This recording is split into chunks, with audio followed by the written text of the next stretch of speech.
and like you said, being an entrepreneur, you just go for it. You just figure it out. You make it work. You make it work. My wife's looking at me like, what are we doing again? And, my team and even myself a couple of times, I'm like, what am I doing? Like, this is crazy. Well, a lot of people But it was like, I either did it or somebody else was going to fill that void. True, you know what I'm saying? Yep. Well, that's exactly because a lot of people can look at it and go, you know what, I'm fine where I'm at. The safe move is keep doing what I'm doing, and we're going to keep working on this. Mm-hmm. And the other ones go, yes, I'll figure it out. I'm going to do this. I'm going to make it happen. Yeah. And hard work, we're going to get this right. Whoa. Who knew I would make it this far? They hated, they never believe me. Yeah, I would never drop the ball. I know I make it look easy. Yeah, Mayweather with the defense. I don't care what a critic got to say. I got them picking up the pieces. What's up, you guys? Welcome back to another episode of the Lambo and Leroy Show. We're rolling episode 18, 19, 20, somewhere around that in that range. We're stoked. We appreciate all you guys for always tuning in and listening to the show, watching the show. It's on YouTube, Spotify, and Apple Podcasts. We're still growing it. We're still going for it. So thank you all. I know last couple episodes have been really, really good. We've had some great episodes all the way through. So stoked on it. We're a show all about the industry, the automotive industry, aftermarket industry, entrepreneurship, friendship, off-roading, on-roading, drifting, whatever it is. Just pretty much anything that creates adrenaline. Yeah, anything that creates adrenaline, and we're all about it. So, Shaun, who we got today? We have another awesome guest, someone who has... someone that's probably well known in the industry. He's got his hands in multiple avenues and industries. You guys might know Shaun Freilich from Complete Customs. He's built tons of promo vehicles for Toyota and other large car manufacturers. He's dabbled in the food. He's kind of a foodie. He's got transportation. He's, a family man with, a wife and kids, and somehow has put it all together. And I think it really all started from like a SEMA build. Pretty much. So you were originally from Southern California, correct? Yep. I was born in Apple Valley, California. So kind of the high desert area. Yes. Which that's where we'd always go play and always go up there. And during the winter, the high desert was always super cold. Because we connected back in the day when you built it was a Tundra, I think. You originally built back then. Was it the white one with the blue? And forgot about that. Yeah, so that was SEMA 08. So that was kind of my introduction into the industry, and ironically enough, it was a Toyota. Yeah, but that was kind of that was my first build in my first real true experience in the aftermarket. The whole thing. Working with a shop and going through the process of creating a rendering and making phone calls. Back then, and just trying to connect with people and I ended up meeting some really great people, and that was kind of my introduction into actually turning it into a business. I just enjoyed it so much. The design process, just putting the truck together. And then when I went to SEMA, I just made sure I went and shook everybody's hand that I worked with on that project. And really not even knowing where that was going to take me. It was just more so just an thank experience, you. Thank you and so forth and so on. And I met some really great, guys that just, that they were the ones that pushed me to eventually open Complete Customs. So now between all your businesses that you have, which we'll get to with, we'll go down the list throughout the podcast. How many people would you say collectively you employ? Probably right now, I think we're close to 30. Wow. Okay. Yeah, I think the actual count right now is like 28. Nice. Yeah. That's massive, man. It's a massive project to manage all those people. So now, what were you doing prior? How did you get into, what made you go and decide you want to build a SEMA vehicle? Let's start from the beginning. Yeah. So cars, to start from the beginning, born in Apple Valley, Victorville area. My grandparents actually owned a junkyard in Lucerne Valley. Yes. So close to Johnson Valley. Everybody knows King of Hammers. You're passing by their house to go to King of Hammers every year. Nice. Wow. Right off the highway right there. Bear Valley Road, I think it is. Exactly, right there, going outside of Lucerne. So even though I had moved to Texas when I was younger, every summer I would fly back to California. and spend the summer with my grandparents. And that was my introduction into spend vehicles. the summer in the high desert? And it was, I mean, sometimes it was punishment, right? You know, so especially if I wasn't doing good in school, I wasn't getting those gold stars. Yeah. Then it was a problem. So, you know, those are the days that my grandpa would have me pulling weeds and you know, sweeping sand or just something that made no sense. And it's 110 you're gonna outside. learn your lesson, right? So, you learned. Yeah, I did. My grandpa was learned. a great individual and really, you know, taught me a lot, but taught me a lot about cars. And that's kind of where, you know, the whole thing with this love with vehicles just started. You know, he had back then, I mean, he had all the cool stuff out there. Rad. I didn't realize how cool it was when I was, you know, younger. Yeah. And that's always funny, man. You don't appreciate it when you're younger, man. but now that you're older, you understand cars. You understand what it was. You're like, wow, that was in front of my face that whole time. So I'll tell you a funny quick story. So this is how I quickly learned how to appreciate a vehicle. So as a kid, I would go out there and I would, you know, go in the junkyard and I would break windows, right? Or I would jump from hood to hood. Or you we always were intrigued by the spark plug, the plastic spark, and when it hits glass. Dude, I destroyed I don't know how many cars, like, and now I know like what those cars were. Now I'm like, what an idiot. However, my grandpa came out there one day and saw me, like, I think I was jumping from roof to roof, like, I mean, just caving him in, right? It just, and then, so he pulled me to the side and he busted me pretty good. He and caved your face in a little bit? But he made me understand, like, this is his livelihood. Yep. You know, I'm destroying these cars, like, you know, breaking the windows or smashing the hoods That people want to buy. And he sat me down and he educated me very well on what, you know, this is his livelihood. This is what he does. This is how he makes money. And also, you know, to appreciate the cars, you know, themselves. So as I started to get older after that, you know, and I started to appreciate them more and then I started tinkering with them in a positive way, it was really cool. And then, I mean, he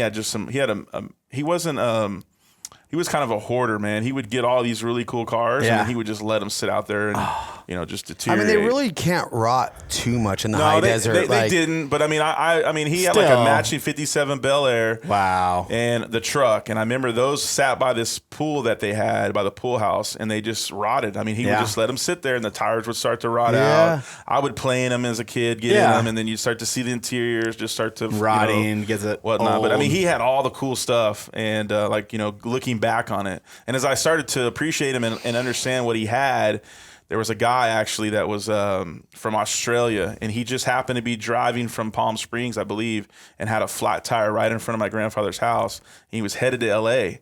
to buy a bunch of cars and then ship them back. Yeah. So he struck gold. He just happened to literally have a flat tire. My grandpa went out, helped the guy, invited him into the house, and then as you go into his property and you go into his house, then you realize what he has. You can't really see it from the road. They have trees and stuff. And then, you know, so they ended up being great friends, and then every year just cars would start to go out, and they were all going to Australia. And then, you know, by then I was probably 13, 14. I'm like, oh, I wanted that Chevelle. Oh, I wanted that Nomad, you know. So those cars now you can't even find. Oh, dude, and that's what's crazy. So but he passed away a couple years ago, and he had a couple of solid ones still left, and he ended up, you know, giving me a couple more. Dude, I've pulled a few off the yard over the years. Oh, that is so rad. That is rad. Yeah. We're working on 2 of them right now, matter of fact. So wow. I mean, how awesome was that? I mean, growing up and not realizing that how much you're being influenced by your surroundings. I had no clue until now. Yeah, I had no clue. You know, it was a similar situation. You know, like kind of like reflecting back, you know, on the story of how I got into it, and then that's when it all just kind of I realized like wow. And then even just realizing how significant, you know, my grandfather was in me coming up, you know, as far as growing up and stuff like that. So well, I mean, I think we can all sit here and, you know, think back to when we were younger and realize that our path to get where we're at today started when we were young. Oh yeah, it started from our parents. We started the day we were born. Our path already began, and we were just pushed along towards it, and it ended up here. Like I'm trying to explain that to my son right now. You know, I mean, he's gonna be 17 in a week, and he's got his truck. I'm hoping right now this tough love, everything going on. He's gonna be like when he's older. You know, those are some tough times. I really respect him now, and I'm so glad he did that to me because I mean, there's some moments when I was younger, like my parents, you know, fired me. Yeah. And well, when they fired me, I hate it. But then I realized, well, okay, if I don't have a job, I don't have money, I can't pay for my truck, I can't pay for gas. Shit, I better need go a job. You know, and like those are some of those best things. Those moments that you hated the most when you were younger, almost are like the biggest moments that you appreciate when you're older. Yep. It's tough love. So that then goes. So when did you move to Texas? So probably, I think I was 1 or 2 years old. It was quick. Oh, so young. So I thought, because I thought back then you were living out here. So you've been in Texas pretty much your whole life. Yeah, pretty much. I mean, I moved to, my parents obviously split up then, and that's why my mom moved to Texas. And then I didn't really have a close relationship with my dad as a kid, but we did reconnect a handful of times. And then I moved to Big Bear for like a year. Okay. Tried that out like when I was in 5th or 6th grade. Yeah. So for the most part, I mean, I grew up in Texas. You know, we left, like I said, when I was 1 or 2. Okay. That's rad. So then you went to SEMA build, networked. I mean, communicate with everyone. Again, go back to my son. I always try to tell him, look, keep track of everyone you meet, for stay sure. in touch, connect. All the way. Your connections then gave you the idea of, I'm going to start a custom shop. Yeah, so that was like 2008. And again, it was just, I was going to school in Odessa, Texas, and met this guy that owned a shop. Just, the new Tundra was coming out, it was Gen 2, and I'd always kind of had like a little lower trucks and stuff like that. And I was like, man, I like that truck. It's a cool design. Yeah. And wanted to kind of do something a little bit more like lifted, whatnot. And the guy that owned the shop was like, man, let's build it for SEMA. And I knew a little bit about SEMA, but not as much. So you've never been at that point? I had never been at that point. Okay. And I didn't know how big it really was, right? Yeah. So that was my introduction. And then, so I bought the truck, and then all of a sudden the guy was like, had no interest in it really. I felt like, right? Yeah. But he was a business owner trying to run a shop. And then, I quickly started to understand that. And so through that process of being, at his shop, him kind of leading me like, here, call this guy, here, do this. Okay. And then being in the shop and just kind of seeing the flow, and was like, man, I could do this, And the design, I really liked the designing process of it. I got connected with Keg Media, which he had really just started coming on the scene back then. Yeah. So me and Robbie started at the same time, essentially.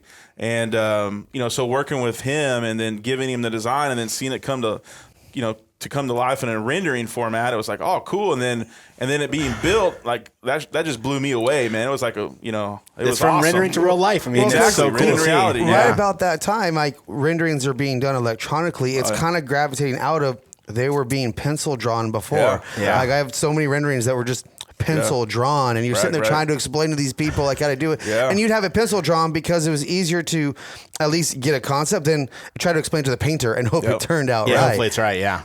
Yeah, so we did that in 2008, and like I said, I went around and shook everybody's hand that had a part of that project. Awesome. So I met, that's where I met Roland Trudell from RBP. Nice. Yeah. That's really when he was starting to really get things going. Yeah. I credit a lot of my, being in this industry and just, the direction I've gone to him. Thomas Fitcher from Infab, he was another big one. We'll bring him back up in a little bit. Bulletproof, I created a good relationship with Brian back then. A handful of other guys. That's I think awesome. like you said, we worked with you guys as well. KC Lights. So some of the bigger brands, names. So again, I just went to every one of those booths and just, they probably got tired of me because I went every day, it seemed like, just to, shake their hand again. Yeah. Remind them. So 2009, we didn't do anything. We didn't go back to SEMA. And then 2010, we actually built a truck for a good friend of mine. He had got one of the new Chevys when it came out around that time, and I worked with all the same guys. And at that point, that's when Roland, Thomas, Brian, these guys were like, dude, Texas is a strong market. And I was still going to college, and I really didn't know where the direction I wanted to go in. My family, on the Texas side was in the oil field. I never really got into oil field. Odessa, that's what they're known for, oil field. So, when I went in 2010, they're the ones that kind of like, hey, man, like you're in a really cool area that's, we're, most of our sales and our product is being shipped out there.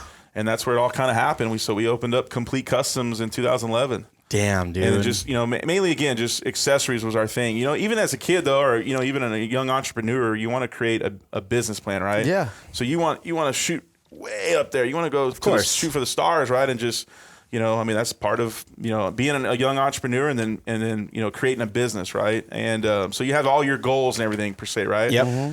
Never in a million years would I have put what I'm actually doing now. And I didn't even know it existed, to be honest with you, so I couldn't have put it. But, to be able to look back on it and then know where we're at now, I could have never dreamt it up. As far as our relationship with Toyota and Lexus and all the cool things that we do for them, and even outside of them, we have a lot of cool projects now going on that I could have never even, like I said, dreamt it up. And so your builds, your complete custom, got enough notoriety to where Toyota and them reached out to you and said, hey, can you build me some project vehicles? Yeah, and timing. I think it was all timing because I didn't have no business opening up a custom car shop. You know what I mean? I played on a junkyard in the summers, but I wasn't a fabricator. I wasn't a painter. I wasn't, this, that, whatever.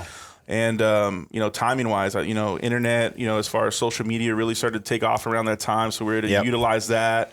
I had moved to an area, I grew up in Odessa and we actually opened up in the Dallas area in a suburb called McKinney.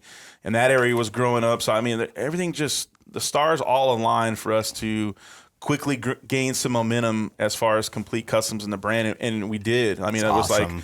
Like, within a year, I remember get in the shop, little 1,800 square foot building, one bay. I'm like, okay, I'm gonna do the installs, and I'm gonna be the sales guy, and I'm gonna be the accounting, and I was for a little while. Yeah. And I had that Tundra, so I parked that out by the road, and then all of a sudden people just kept showing up, and next thing I know, I'm hiring a guy here, I'm hiring a guy there, and then insane. I ended up having like 5 or 6 guys. There was a big reputable shop that actually decided to close their doors back then, so I was able to hire a handful of those guys. Wow.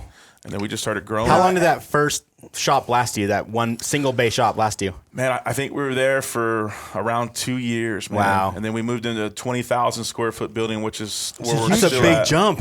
It was. And it from wasn't like 2,000 to 20,000. Yeah, and I was just looking for like 8 to 10 because we wanted to get into painting, right? We were subbing a lot of paint work out. So I was like, I want to get a bigger shop, obviously so we can expand our services, but then also add paint and body to it. And that's the building that I ended up, that I'm still in. We actually I ended up buying the building later on down the road. We just sold it.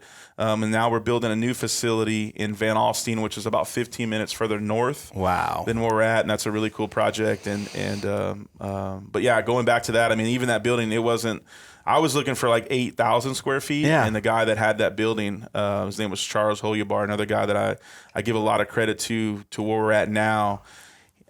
Just a mutual customer that I had knew him and knew that he had been trying to rent this building out for a while. And I remember sitting in, it's a tilt wall building. I remember sitting in it the night that I met with the guy. It was raining. We're standing right in the middle. He had this old 30 model, like gangster car sitting over the side.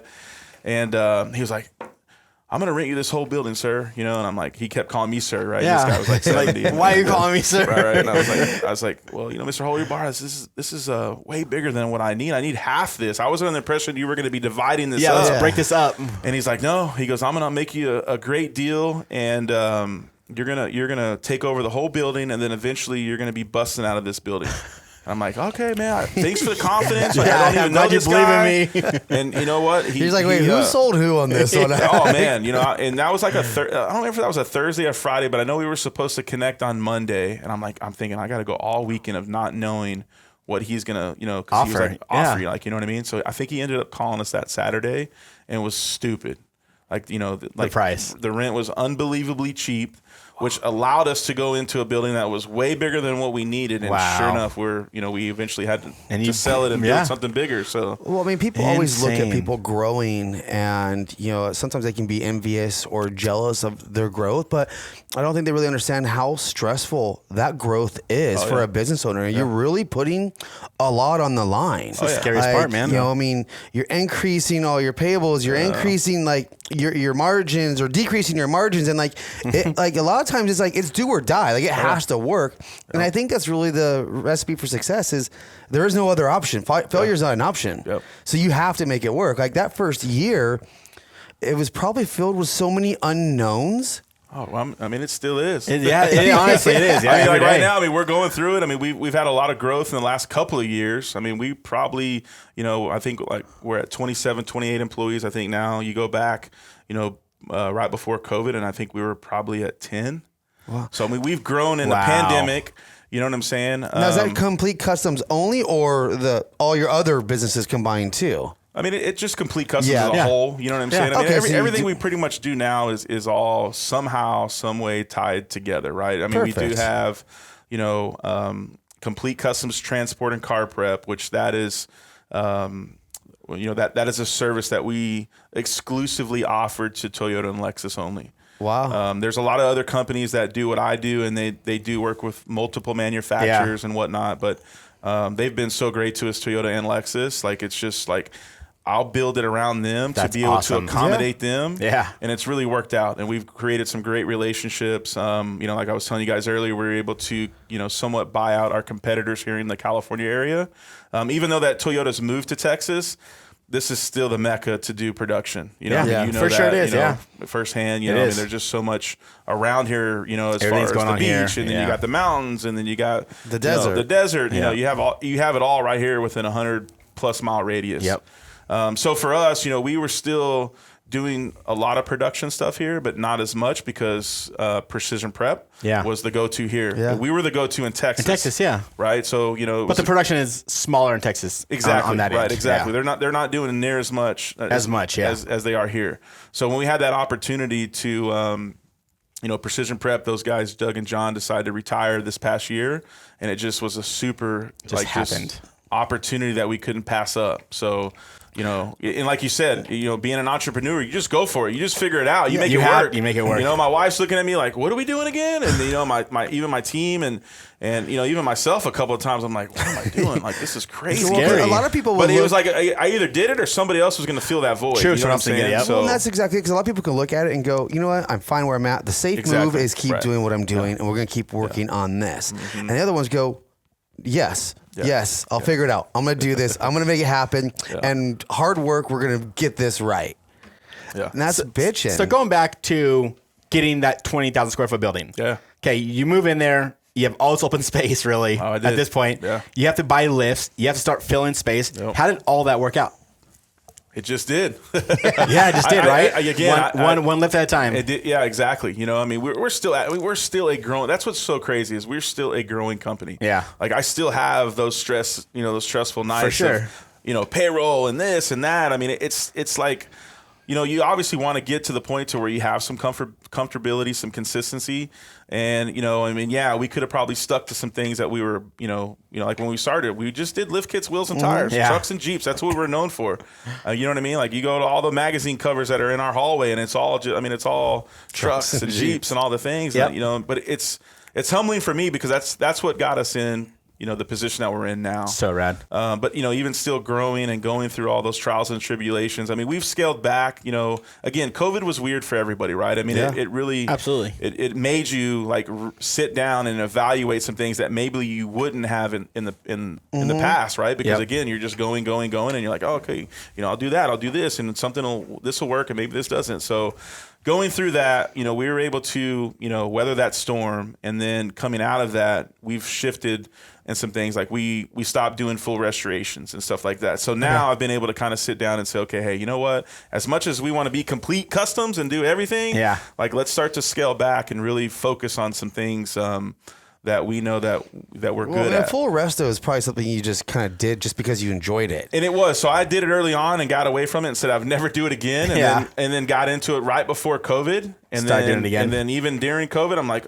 you know, we decided to move forward with, you know, getting back into restoration. Yeah. So, you know what I mean? It for us, it was something that I feel like was good for us through that season.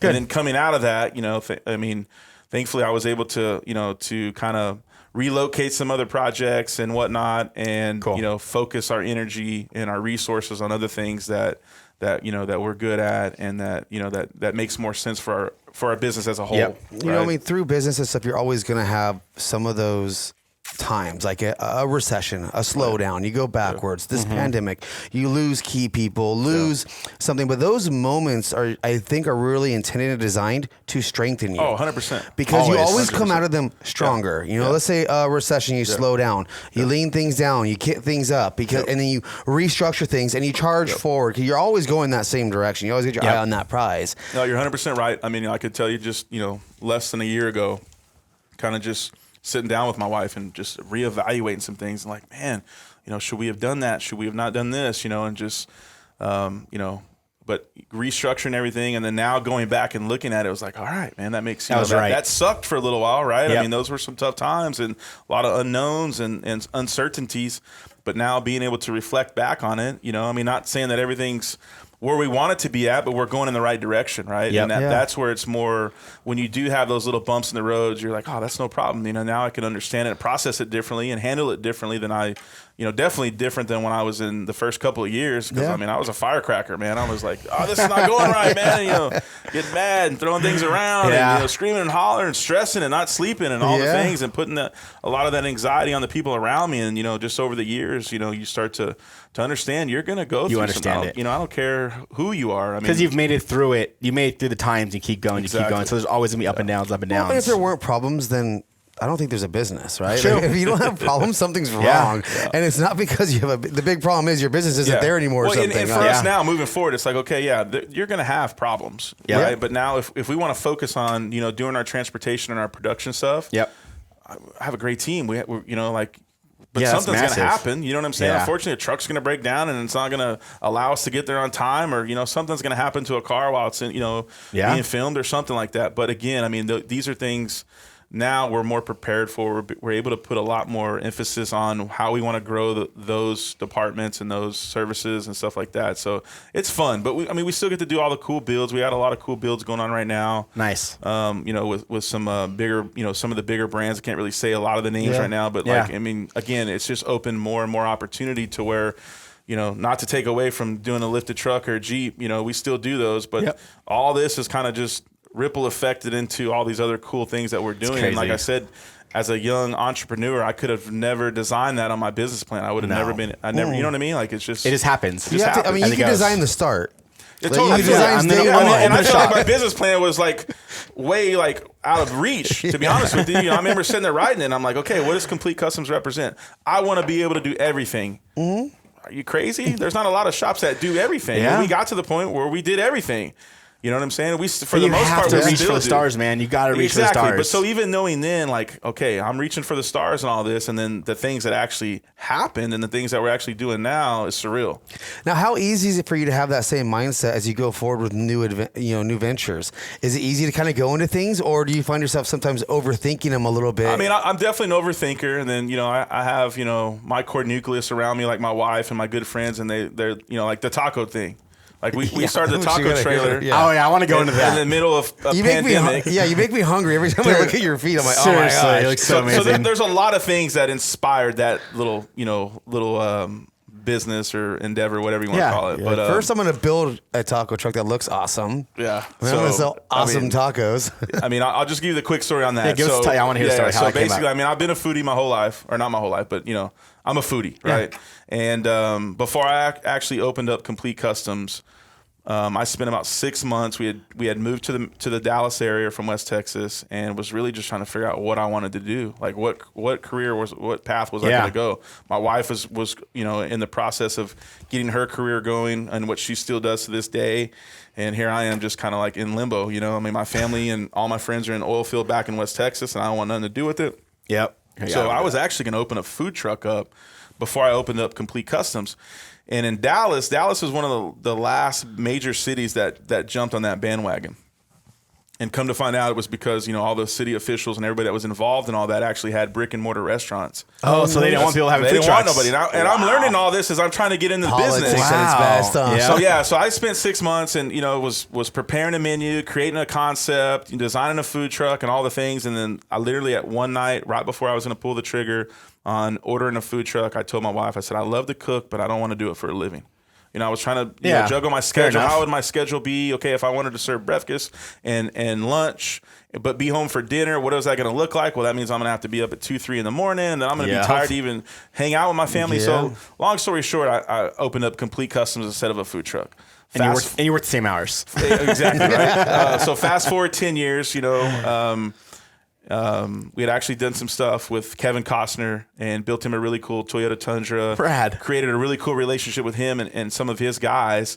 And, was on camera with him and doing a lot of filming. And he was like, you're a natural, man. You need to be on TV and all this. I'm like, nah, I'm good. Not really my personality. Yeah, I don't want to. Yeah. So, it was kind of an ongoing little joke around or whatnot. So then when the pandemic hit, I hit up, I called him out. I'm like, hey, man, I got this really cool idea. And for me, it was almost like, hey, a lot of what we had going on stopped. You hit up Kevin Costner. Yeah, Kevin and his team. And and this is what led me to this, because when the pandemic did hit, we got slow. We had some free time.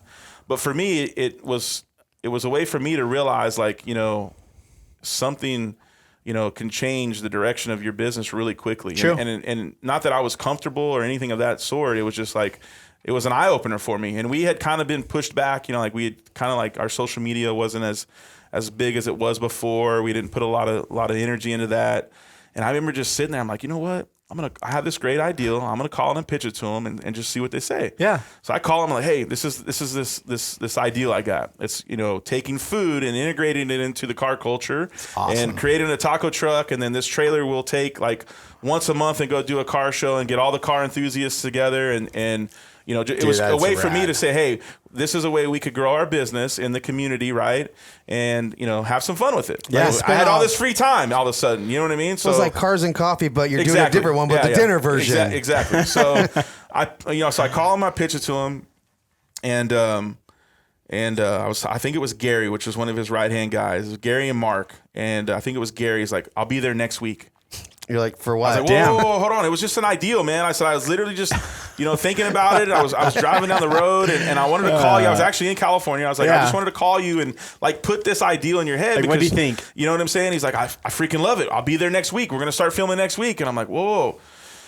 So needless to say, they pushed me to like really get it going. So then it was like, okay, well, now we got to create, these episodes and come up with this ideal and all the things. So now you have to build the truck, build the menu, get the food, make it good, and now you got to figure out how you're going to put it on TV too and produce it. And we did, all in like 60 days. Dude, unreal. So originally we were gonna go to, my grandparents actually had a house in Parowan, Utah as well. So my grandfather would move a lot of the cool stuff that he liked to that house they had up there. Okay. And he had this old bread truck. It was a bread trailer attached to this single cab yellow dually, which you've seen.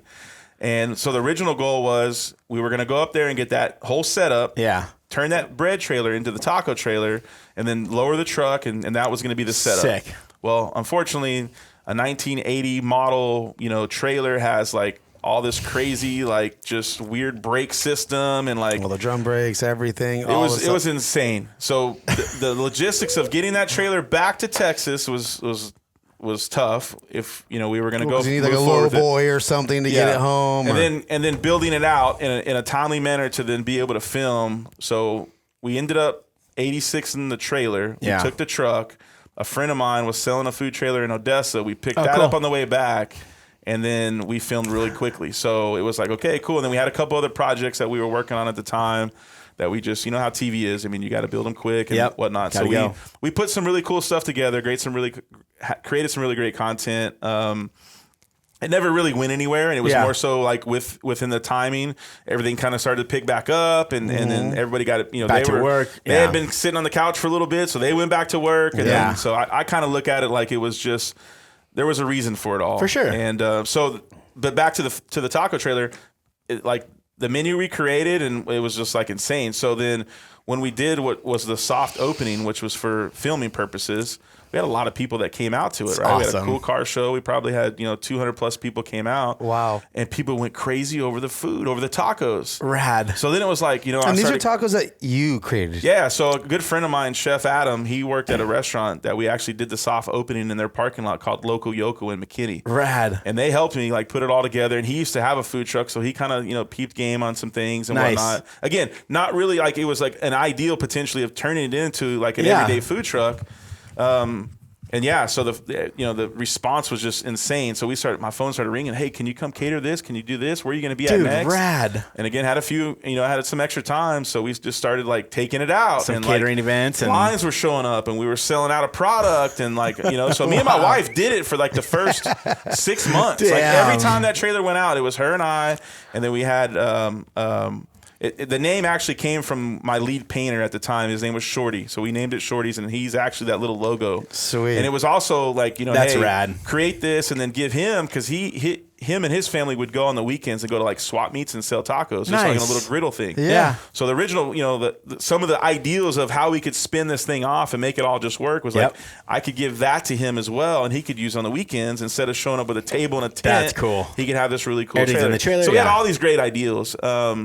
But so it ended up just being, myself and my wife, running it for the first, like I said, 6 months. And then we started staffing it up. We all started getting back to our normal grinds and whatnot. And then we staffed it up, and we just sold it. We actually just sold it to one of our other employees. It was a dream of theirs. Oh, wow. To own their own food truck. Really? And it was just, with everything we got going just on worked now, out, it's like one of those things where it's like, man, maybe we just need to dial back some things. Pull back a little bit and what an awesome concentrate on other adventure, things. though. Well, it was. I don't have no regrets on it. No. It's in good hands. Like, I'm excited for them. They're changing the name, so some of the branding and all that'll change. Yeah, but it's still there, so you can still. I still have the little yellow truck with the logo on the side. We're actually getting that one dialed in, so we can start driving it and whatnot. We had to replace the motor in it, but it was definitely a cool experience. Yeah. What a rad experience. But I would say this: the food industry is a tough industry. Oh, I could imagine. Tough industry, even on a food trailer. I mean, it's crazy. Our last guest just opened a sushi restaurant over here in Corona by our office. Yeah. And so, I mean, if you can make it back out here, it's really good. But yeah, I mean, I don't envy the food industry whatsoever. No. So tough. So yeah, I mean, it was a cool experience. It was fun and That's awesome. It was cool because, I mean, like I said, that was something I was going to do before I opened up Complete Customs. Like, literally one night, I mean, like I said earlier, I went to bed that night and I leaned over and told my wife Courtney, I'm like, hey, we're not doing the food thing. Yeah, we're gonna open up a custom car shop. Insane, man. Yeah, here we are. That is awesome. And then it kind of let you for 2 years, relive that idea, which was so cool. So much fun, and created a lot of new relationships and whatnot. And who knows? I mean, maybe later on down the road something comes from it on the TV side of it all. But it just awesome. We had some great experiences with it and created some great content. It would be awesome to see like on the Food Network or something. Right. We had a great concept. I don't know if I should say this on a podcast, but let's just say that there's somebody else in our area that ended up doing something very similar to it, and we had a mutual friend that I discussed it with. So oh no! I feel like they discussed it together, and he did it for a little while. I don't think they never took it anywhere like they wanted, how I had spoke about doing it. But so that was a little sour for a little bit. For sure. I'd have been sour about it. Was it tacos also? Yeah, so I mean, kind of like what they did was very similar, but traveling to different locations. I mean, something. I mean, Guy Fieri's done it forever, right? Yeah, I mean, for sure. Exactly. Dines or whatever. But we had a cool concept, and I think I shared a little too much with the wrong individuals. But oversharing is hard sometimes. So you're excited about it, you want to talk about it, and then it's like, I shouldn't have told that. It's so brutal. I mean, I think it's something later on in life it'll come back up, and something I would entertain. That's cool. I mean, we filmed a few different, we've had a few different opportunities. We did some stuff with Discovery. I always want to do a quesadilla truck. It'd be so easy to do. That's what I had down the street. Yeah. So good. How was that place? The It was birria great, dude. Like the lady was super cool, and I kind of let her give her spill. Yeah. And then I was like, yeah, I own a food truck, or I did. And, yeah. And then she's like, oh, really? And then she was telling me how they make them, and I'm like, we make them pretty simple because that's how ours awesome. work. Yeah. Like birria tacos, you grill them on the griddle essentially. Like you put all the ingredients and the cheese, and that's how our tacos kind of so work. funny. Like this conversation we had yesterday on it, we were on a shoot, and Walker was all talking about. He's like, dude, birria tacos are the best thing ever. He's like, there's a place over here that's so good. I'm like, Well, they are I don't know good. if I've ever had one. Well, because So we kind of took that, that's big here in California, right? Yeah. And I mean, birria took off that's huge now. I mean, you can get them pretty much anywhere Yeah. now. But I really feel like, they didn't originate. I know all the history. I read up on them when we were creating our menu. But so what we initially did is we kind of took that concept of the birria taco and then infused it with Texas. Okay. So all of our meats were brisket. Ooh. And pulled pork, right? That's awesome. That's what Texas is known for, smoking briskets and smoking anything really, and then like the pulled pork and all that, the pork butts. And then my relationship with my friend that owned Local Yoko, which is the high-end barbecue spot. Yep. We used all their smokers. They have their own butcher shops. We Dude, used their awesome. meats. So we took those meats and then integrated into what a birria taco is. So instead of it being like lamb or traditionally like pork, stuff like that. Yeah.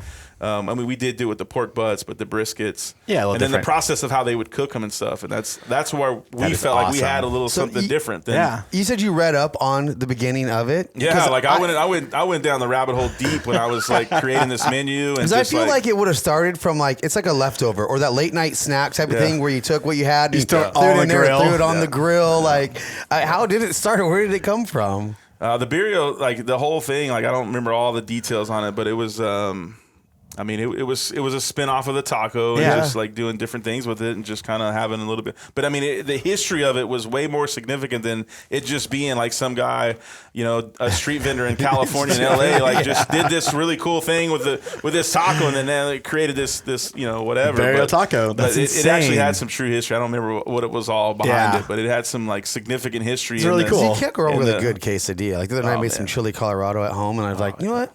Took some of the red sauce, threw it in the quesadilla. You're like, dude, made a little I get this could be a appetizer. thing. There's this place in San Pedro. Oh, shoot, I'm losing the name of it. But they have like a red chili quesadilla. And it's so bomb. Amazing. I'm forgetting the name. There's a place of it, called but- Patty's over here in Pomona. And it's legit, dude. It's as big as our studio right here. That's how you walk inside. It's 100 degrees in there because they're just cooking all day in there. Yeah. But you walk in, and if you order a quesadilla, it comes out and it's just soaking wet. It's drenched in red sauce because they drenched it in red sauce before they put the cheese in, and then they grill it. Oh my god, it's so good. It is. I am so hungry now. all I of a know. sudden. we gotta stop talking about food over here. So I've always talked smack on Texas because they all have the Tex-Mex and everything over there, and the salsas, the ranchero salsa and stuff. What are your thoughts versus like SoCal, Mexican food and Texas? Man, and He's a Texas boy. I'm a foodie though, and even just like going down the street that you guys have right here, that's a cool spot, by the way. I send it to you. Yeah, by the way. okay, thank you. It was called Polo Fier or something like that. Really cool spot, but yeah. So I mean, like even tasting the salsas and all the different things, I feel like I grew up in West Texas, more authentic Mexican food coming from the border there, and then here definitely. I mean, California is known to have all these different culinary experiences that come together. Yeah. There's a lot of different cultures here, and I love the food here, man. I love the Mexican food here. I mean, if I had to rate it, I mean, my Texas people are probably gonna hit me over the head, but I mean, you can. There's just so many different flavor and profiles here that you can can experience. You know what I mean? Yeah. And even in Dallas, I mean, it's hard to we always try to find that spot that's equivalent to the spots in West Texas. Yeah. And that's hard. So I think because of, growing up in West Texas and experiencing that Mexican food, obviously being in California often and experience in that, and then, the whole Texas barbecue scene and all that, that's how we came up with Shorty's Tacos. That's awesome, man. I mean, to me, again, it was hard to let that one go. But again, it went to somebody that, that was their dream and passion. Yes. But I feel like at some point in my life later on down the road, Shorty's will re-evolve. It'll come back up. You're gonna be retired, and you're gonna just do it for fun. You're just like, okay. The joke has always been, me and my wife is like, we're just gonna sell everything and go live on the beach and sell tacos and Coronas. Dude, and we've said that for like 15, 20 years, right? And that's something it's still a plan. And then sounds doing amazing. This, it could really be reality. You know what I mean, we might be 50, and I don't know. Who knows what happened? But that's so crazy. So we were in Texas couple years, probably 4 or 5 years ago now, shooting for Toyota, and Walker and I drove there. We just drove straight through. We're like, all right, we're gonna drive 36 hours or whatever, 30 hours, whatever, straight through. We got there, shot all day. We slept the night, and then we started driving back. And I remember you posted one of the Mexican places. I'm like, dude, I'm gonna try this place out. Like, Shaun says it's good. I'm gonna go stop by there. We stopped by there on the way back, and I was like, it is 100% different though than it is. Mexican food there is definitely way different than it is here. 100%. Don't get me wrong, it was still good. It still had its own. I can't remember now. I know I got ground beef tacos though. And they were good. Yeah, they were definitely different, but they were good. It is different. I mean, it's completely, and especially like I said here. I mean, there's just so much different flavors and it's just insane. Yeah, I made last night I didn't know what to make for dinner, so I threw something together. I had like a nice steak, and I kind of peppered it up, cut it, and I made some white rice. Okay. Took onions and bell peppers and sauteed them with a little bit of soy sauce, teriyaki sauce, and then threw it in a tortilla with some sriracha and this custom steak sauce. It was kind of like this, like Mexican fusion, kind of like. It was so bomb. I was blown away. I'm like, damn, that was really good. Like that's cool. That's what's cool about cooking. I mean, it's just you can do whatever you want, man. I love cooking too.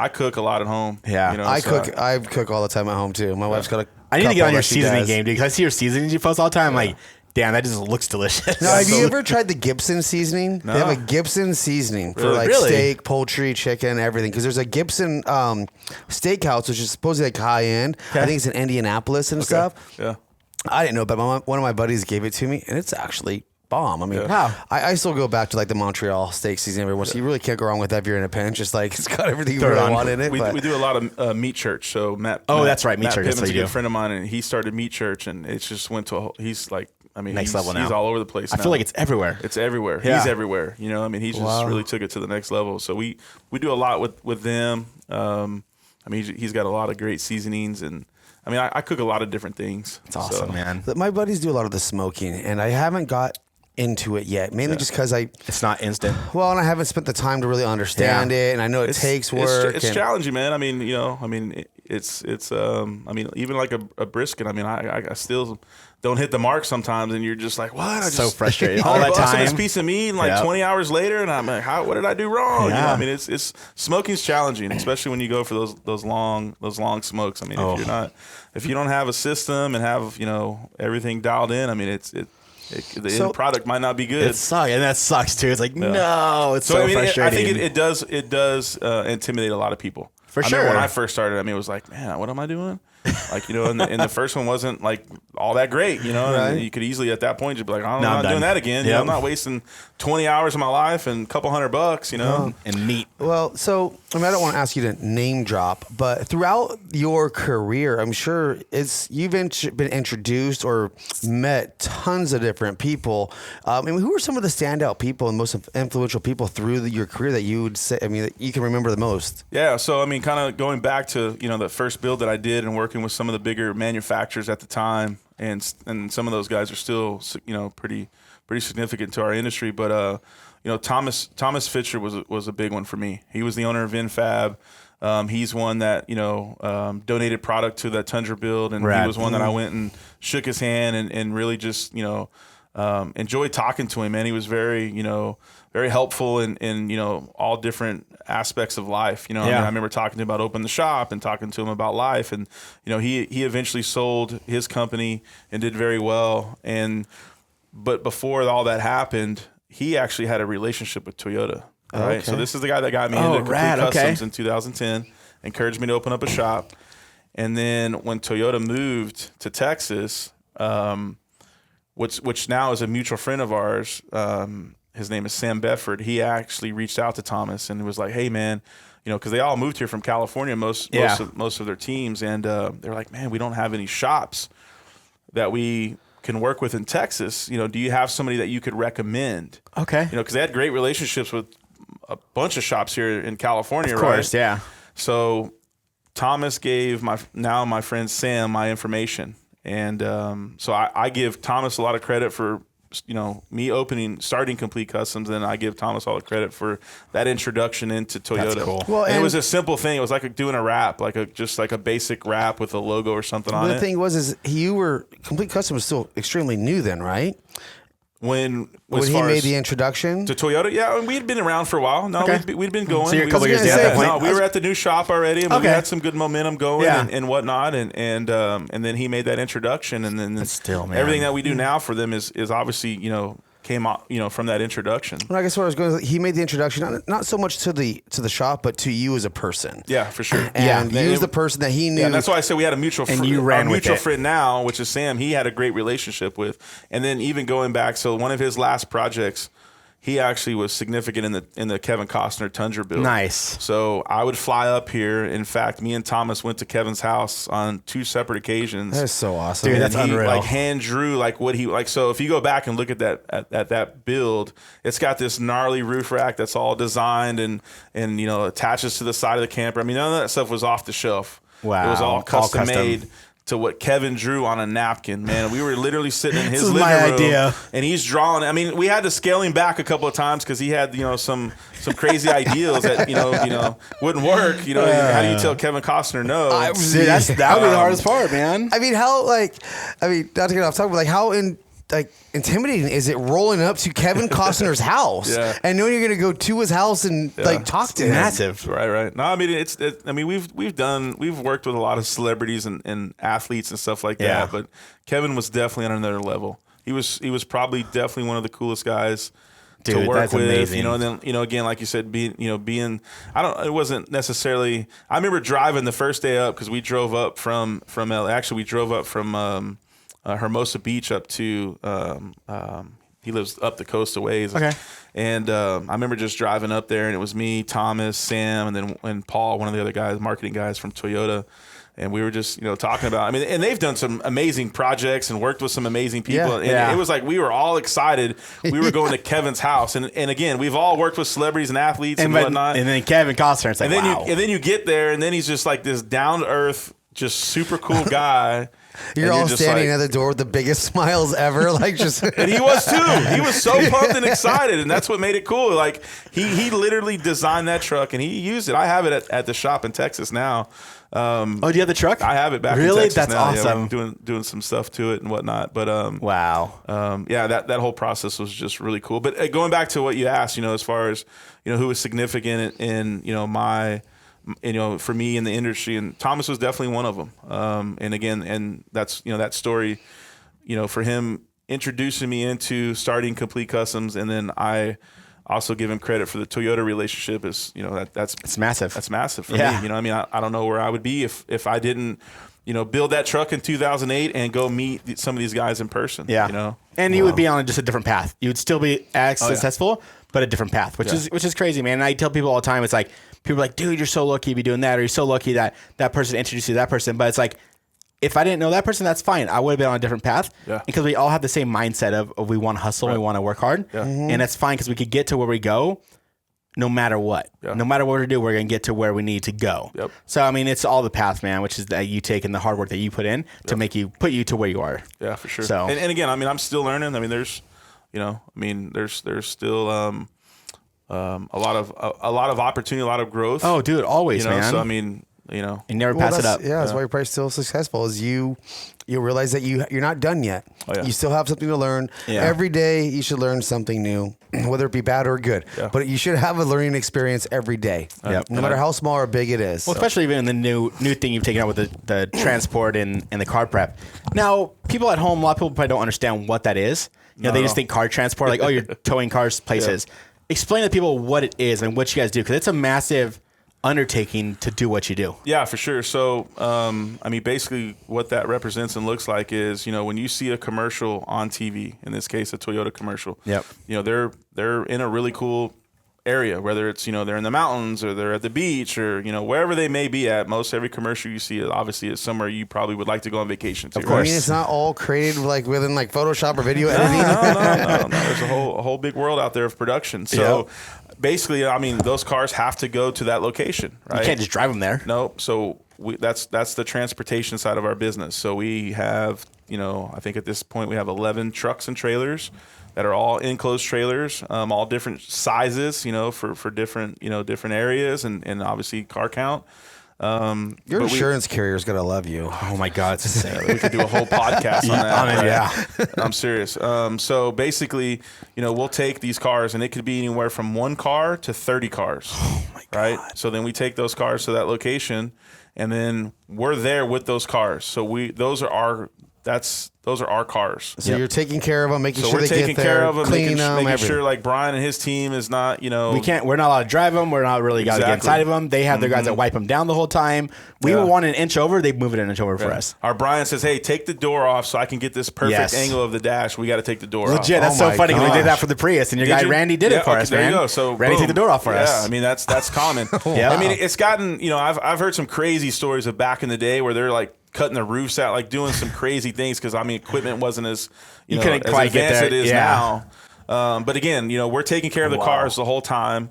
And then, we got to prep them too. Even before going there, we got to prep them and get them all dialed in. And then obviously when we get them back, get them all, cleaned back up and then, take them back to the client and drop them off. But, I mean, that's wild. I mean, that's the process of it all. But I mean, again, it changes. I mean, we were just in Bozeman, Montana a month ago, and it's like 2 degrees. Oh my God. So these guys are You're out there going all day long, and it's treacherous. freezing cold. I mean, they're spraying detailer and it's just freezing as it comes out. And the car's got to be perfectly clean in that environment. I mean, you don't hardly see a dirty car in a commercial. Yeah. unless it's deliberately been in mud, you know what I'm saying? Yeah.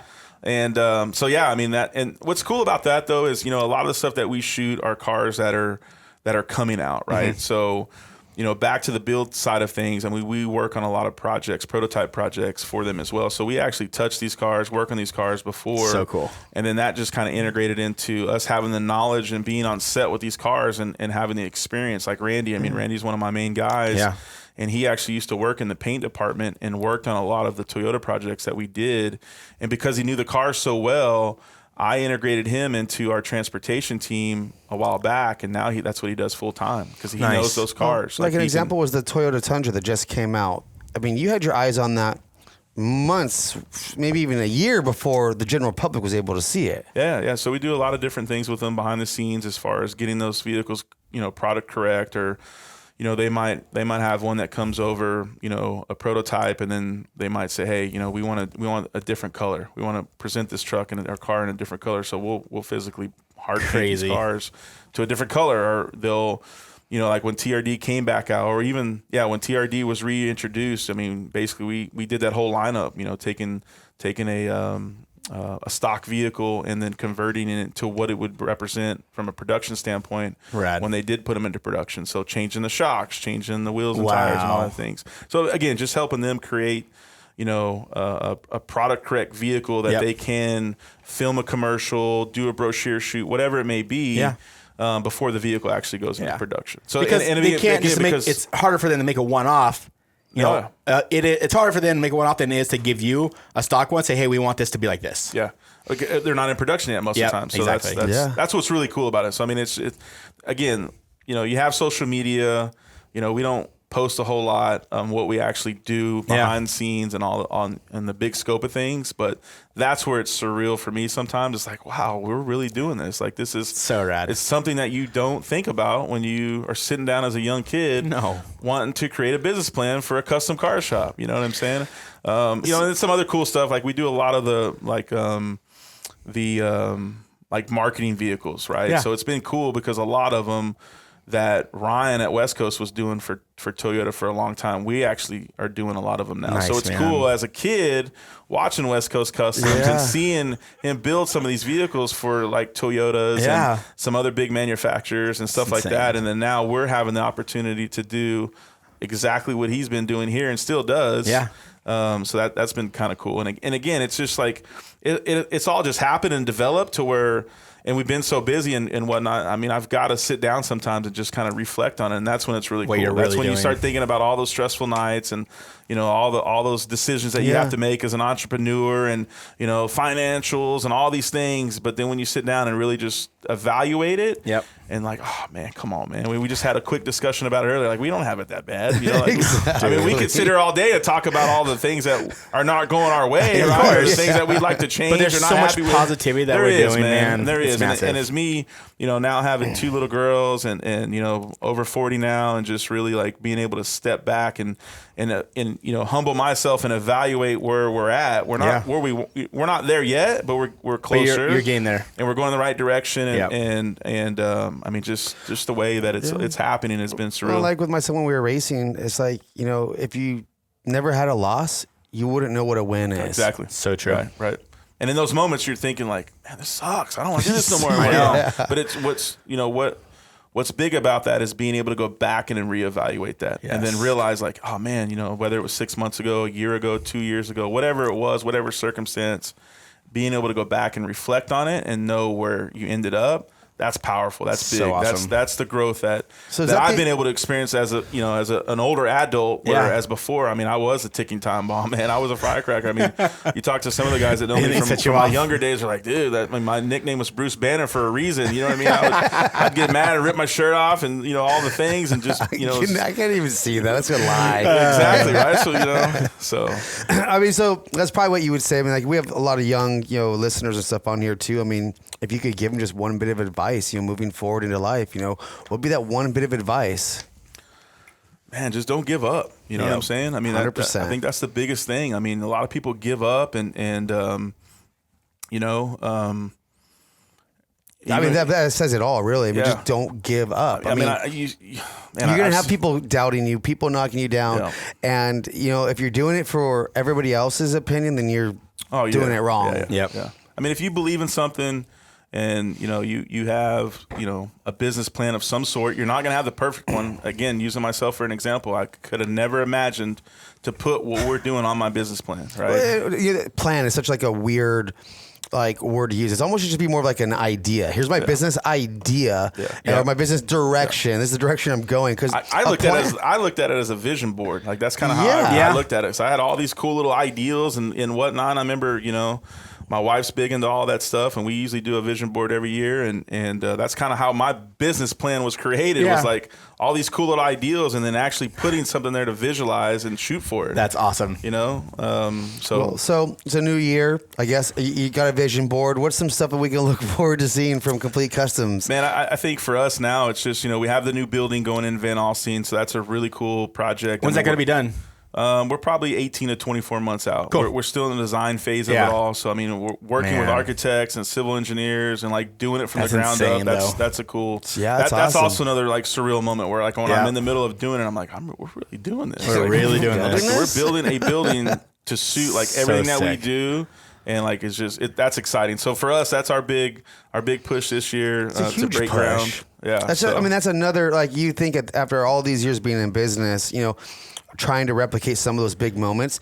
This is one of those big moments again. And one of those stressful moments where you're just kind of grabbing your balls and saying, we're going to double down and keep going again. Like, it's awesome. Yeah. So again, I mean that, and then just continuing to, we're laser focused right now on the services that we do provide at Complete Customs as a whole. We get, through conversation, we forget about, all the other things that we still do behind the scenes and even the growth, with our collision center. So we're pushing, for our growth in our collision department. Our accessory department is kind of taking a back seat to all this other growth. Yeah. So it was like, hold on, let's refocus on some things. Yep. And so we phased out some things and in this past year, and, it was more so of, just scaling back and then scaling up in certain areas. Yeah. Well, and that's with our manufacturing, growing, you're adding stuff to it. And before you know it, you have so much stuff. And one time we had hundreds of employees and we had to bring it back down, scale it back down. And like we said, like you're scaling back to scale forward to lean everything out, restructure it, and then go again. Because sometimes when you're growing, you don't have time to really think about it. You just got to get it done. Do it. Get it. And that's the season we've been in, man. And we started to make a lot of those exact same changes this past year. So, and again, those are those times where you're just like, what am I doing? Like, am I doing it wrong? Am I doing it right? Should I do this? Should I not? But then as you do it, I'd be interested to know where you're at now. I mean, it sounds like you've gotten, Gibson in a different direction. We are more lean with staff and everything we ever have, and we produce just as much and restructured. And it's like if you were to build your first home, right? It's a 1-bedroom with a kitchen, a sink, and a bathroom. And then you're like, oh, I have a kid. And then you build another home with a kitchen, sink, bathroom, everything. You just got, next you have an apartment complex that you're all living in. Sometimes you just got to knock down the walls and make one kitchen, one living area, one deal, and bring it all together instead of having to sit there and pay utilities and all the different people managing each room, and just kind of bring it all back down to one, restructure, and almost like just make a new business plan. Like your vision boards are awesome. Like, genius. I mean, I do it for myself. Usually prior to the year, I kind of make my hit list, my wish list, where I was last year, where I'm at, where I kind of want to be. But doing it with like your spouse too is huge. I mean, I should probably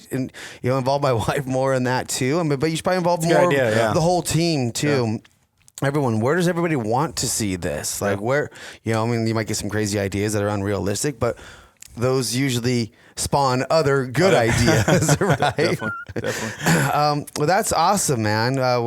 Thank you so much for coming on. Sharing your story, dude. It was awesome. That's like what our podcast is about. Just like trying to hear like stories, like because everybody hears sees supposedly success, but they don't realize that recipe and that path. And there isn't like a specific path that you have to take. It's not like if you're going down the freeway and you got to take the successful exit, and if you miss an exit, it's never going to happen. You just got to make your own path, and like you said, don't give up. Don't give up. Keep going. Just want more. Be, a smooth path. There's never a smooth path. No. And even this too. Gibson's been around for a long time, and you're still restructuring and growing and changing things. And same thing for us. I mean, we've grown a lot and whatnot, but we're still learning every single day. Yep. You know, and that's part of me being here and learning new things, and you know, being at the studio earlier today and seeing it all kind of take shape. When a lot of times I'm not there, you know, in person and seeing it, and then realizing like, okay, that is cool. This is where we're going, and we're good at it. You know. Yeah. So Well, exciting, keep man. it up. Are you building any vehicles for next year that you can tell us about? We have some really cool things that you'll see at the Chicago Auto Show next month. Rad. Okay. I'll tell you that. Cool. Yeah. Awesome. And we can people can follow along with Complete Customs, right, on Instagram and Facebook and all that stuff. So Instagram, we just really started re-engaging with that. I actually got one of the guys that was on our team that, you know, was great at his social media and all that. So we kind of turned that over to Zach here recently, and he's already starting to, you know, we've got a ton of content. We were a content factory. It's just hard posting it. It is. It's hard to run your social media when you're trying to run a business too. Like, it is. You know, Dale Martin's done it for us for a long time, and then when I kind of took it back over from him a year or so ago, I looked back. I'm like, dude, I think I made 10 posts in a year. It's so you know what I hard. mean? I'm like, and not, It's a big not difference, because, man. you know, I mean, it's just Not because you don't want to. time-consuming. It's because time. I mean, it's hard. And then what do you post and everything? Like, the problem with social media, I think, for some people like us, is we overthink it. Oh, that's 100% because I'll sit there and I'll mean to post something. I'll have the picture, and then I'll start making What do the I post. say? And then I won't like it, and then I'll go back to it later, and then I won't do it or whatever. But yeah, I mean, Like, it's no, got to be that's fine. perfect. You got to make Fine. all the hashtags and all that. I'm like, You just gotta do it. So finally, and it used to give me anxiety, to be honest with you. I Dude, was like, for oh, sure. man, I got to do this.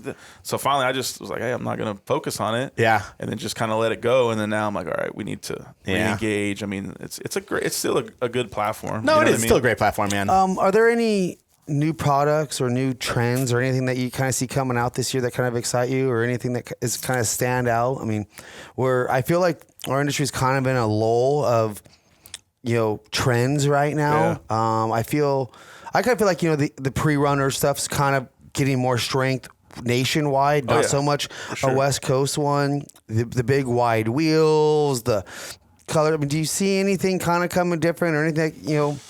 No, I mean, the manufacturers are just killing it right now with, you know, what they're doing, you know, from the manufacturers. So I mean, it's definitely keeping, you know, us on our toes, and I'm sure yourself, you know, being in the manufacturing business. I mean, I think the big thing is really, you know, where does this EV go for us? Yeah. How does that affect us from an industry standpoint? What does that look like for us?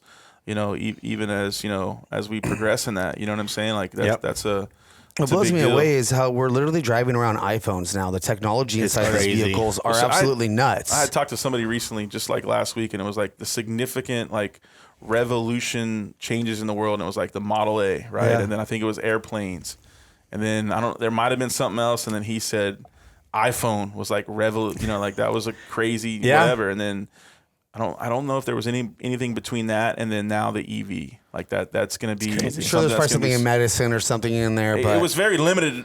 It was the list was short, but you know, really like starting off with Model A and then going into EV, like that's going to be. Well, and then wireless had to be a huge one too. Yeah. Yeah, that's crazy. I mean, again, the EV though. I mean, obviously Toyotas and Lexus both are very heavily involved in what that looks like. You know, I mean, they've obviously made some comments recently that, you know, they're still planning to, you know, have their combustion engines and stuff like that. So they're not, you know, they're not discontinuing them. They're not completely converting over. And I think as all the bigger manufacturers start to do that, I mean, the EV manufacturers that are there here now, where do they go? Because there's only so much in that market share to where, you know, I mean, I don't know all the true numbers, but, you know, as these bigger manufacturers start to develop and evolve the EV vehicles, I think some of these other guys are going to struggle, man. Well, I think it might be a fad until something better comes along. But what always blew me away is how Tesla has 72% of the market share, and why the big three didn't jump on it sooner and get around there. How did they let that happen? Yeah. And again, there's a lot to it. I'm sure that we we could have another whole other podcast on. But exactly. I mean, it's a great question, but we're here now, you know, and I think that's really where we're going to see some big changes in what that looks like. Yep. But then again, I mean, going back to the aftermarket accessories, like, you know, I mean, how is it going to affect that and what we can and can't do with some of these vehicles as they continue just to, I mean, it's even crazy, now, man. even non-EV cars, I mean, it's hard to integrate some of the aftermarket stuff that we've been accustomed to be able to do. Well, you know, I mean, we've had this conversation a lot too on many different podcasts, but like, you know, for you too, the idea of electric vehicle, we get it. It makes, you know, that seems okay, but it doesn't make sense for our lifestyles. For you, like an electric vehicle does not make sense for your transportation company, that company you're driving. Our activities we do on the weekends and stuff. Like I can't have an electric powered boat. Like it just they're out there. They are. That new one just did 107 or something with electric outboards on the back. So crazy. I mean, it's cool, but you only get 34 minutes of runtime. That is wild. Yeah. So I mean, it has a long way to evolve. And I think I've said it before too. Yeah. Like, I don't think we have the grid though to evolve like they would like it to. I mean, I had that conversation with a friend of mine. That's his company. He sells generators. Yeah. He's selling generators to the cities now, and like it's insane. Just, and the grid that he knows the grid, and he's like, we can't sustain the grid's not. Yeah. If 50% of the households have an EV vehicle. Like it's going to shut the grids down. Dude, that's scary. And now it's like, and then they're like, oh, you can only charge on Tuesdays, and this number can charge on Wednesdays. He thinks the generator will be something that'll be a necessity in a house building moving forward, just like your AC or whatnot. Crazy. Like every house. But isn't the generator run on gas or diesel? Yeah, whatever they are. Well, so like Elon Musk said, and I've said this before too. It took like 25 to 30 years to get horses off the road when the Ford came out. So we still got a long time, but now California though, right now they're making it, I think here pretty quickly, any new homes built with solar or any homes retrofitted with solar now have to actually have batteries with them too. Really? So they just increased the cost of their $15,000. Wow. And that's because of all the electric vehicles and the grid not being able to support it. Yeah. And I don't know. I'm going to continue driving my gas engines and go for now. Keep putting superchargers on and put 91 in that damn thing. I drove the TRD Pro over here, and that thing's amazing. That hybrid. So sick. I want to see that thing actually. Yeah, check the thing I'm pretty out. jealous of power. It's so rad. Well, Shaun, thank you, dude. Thank you. It's been amazing. So rad, man. Yeah. Loved hearing it. Feel free to jump on anymore. You're gonna be down here for a month or so, and we're excited to see what you got, what you're gonna release or what's coming out at that Chicago Auto Show. Yeah, it's gonna be epic. Yeah. Guys, don't forget to follow along. I'll put his Instagram and all of his socials down below in the description on YouTube or on the podcast. So like it, share it, subscribe it, all the good stuff. And also don't forget to like and subscribe to the Lambo and Leroy Show. So we're gonna keep it growing. Let's do it. Thanks, guys. Thanks, Shaun. Who knew I would make it this far? They hated, they never believe me. Yeah, I would never drop the ball. I know I make it look easy. Yeah, Mayweather with the defense. I don't care what a critic gotta say. I got 'em picking up the pieces.